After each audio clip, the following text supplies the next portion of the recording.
नाजरीन, आज सरहदी इलाका सावजियाँ छूल के मुकामी लोगों ने पंचायत नुमाइंदगान के खिलाफ मुश्तरका तौर पर माए ख़वातीन ज़ोरदार एहतजाज किया। एहतजाज का मकसद ज़िला व तहसील इंतज़ामिया को मुतरब्बे करना था कि यहाँ छूल के गरीब मुस्तहिकीन लोगों के नाम पर प्रधानमंत्री आवास योजना स्कीम फहरिस्त से खारिज कर दिए गए हैं। लोगों ने शदीद गुस्सा करते हुए कहा कि पंचायत के चुनिंदा मेंबरान और सरपंच ने 200 के करीब लोगों की फहरिस्त बनाकर पंचायत रेजोल्यूशन बनाकर उन्हें फहरिस्तों से खारिज करवा दिया गया। मज़ीद लोगों ने बताया कि आज का एहतजाज हमारी मजबूरी बना, क्योंकि हम गरीबों के नाम काट दिए गए हैं, जबकि हम लोग गरीब हैं और PMAY स्कीम के तहत दी जाने वाली स्कीम के मुस्तहिक हैं।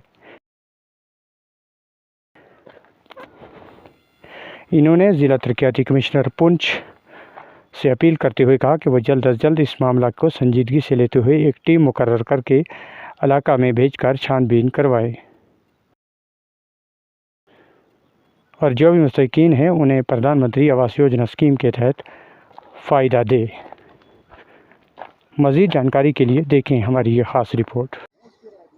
तो हमारा प्रोटेक्शन का यही मतलब था। 3 साल से एक लिस्ट 2 साल से चल रही, 2-3 साल से उस पे लोग इससे पहले भी फाइलें जमा करा के 3 साल से आज जब कोई 2 दिन 4 दिन पहले मंडी में गए तो उन्हें ये बताते हैं कि ये आपके नाम जो है वो उसमें है ही नहीं। उनकी ID नंबर भी लगा है, सब कुछ लगा है। हमारी DC साहब से यही रिक्वेस्ट है कि ये जो 150 नाम काटा गया है ये इसके मुस्तकिल है, इनको दिया जाए। ये गरीब लोगों के, ये इनका हक है और एक ऐसी टीम बनाए जो आकर यहाँ पर इंक्वायरी करेंगे।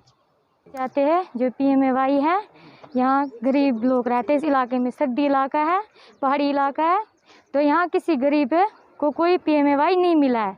तो हम ये कहना चाहते हैं DC साहब से कि हमें ये मिले।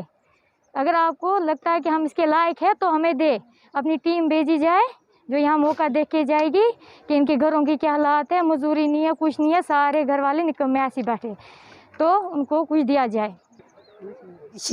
आय वाय मतलब गस लबन शक बना गस लबन तो अम बापत हड़ताल कर। पंचायत छोल है पंचायत ये वजह है, ये जो गरीबों को आँख मारते हैं, ये मेंबर जो सब सरपंच मिल के सब मारते हैं आँख। जो हमारे गरीबों का आय वाई आया हुआ है वो क्या करते हैं, ये जिनको नहीं देना है उनको देते हैं और हमारे को बोलते हैं कि इनको है ही नहीं इस लायक। हाँ, हमारे पास प्रूफ भी है, इन्होंने लिख के दिया हुआ है कि इनका इसमें कुछ हक ही नहीं है, ये इनके लायक ही नहीं है। ऐसा क्यों हुआ? फिर उनको पता होगा इस क्यों करते हैं ये ऐसा। पहले लिया, पहले 3 साल हो गए हमारा नाम था, पैसे भी लिए, फाइलें भी लिए, तो अभी उन पता नहीं क्या बोल रहे हैं। हम यही मांगते हैं हमारी हक मिले हमारा।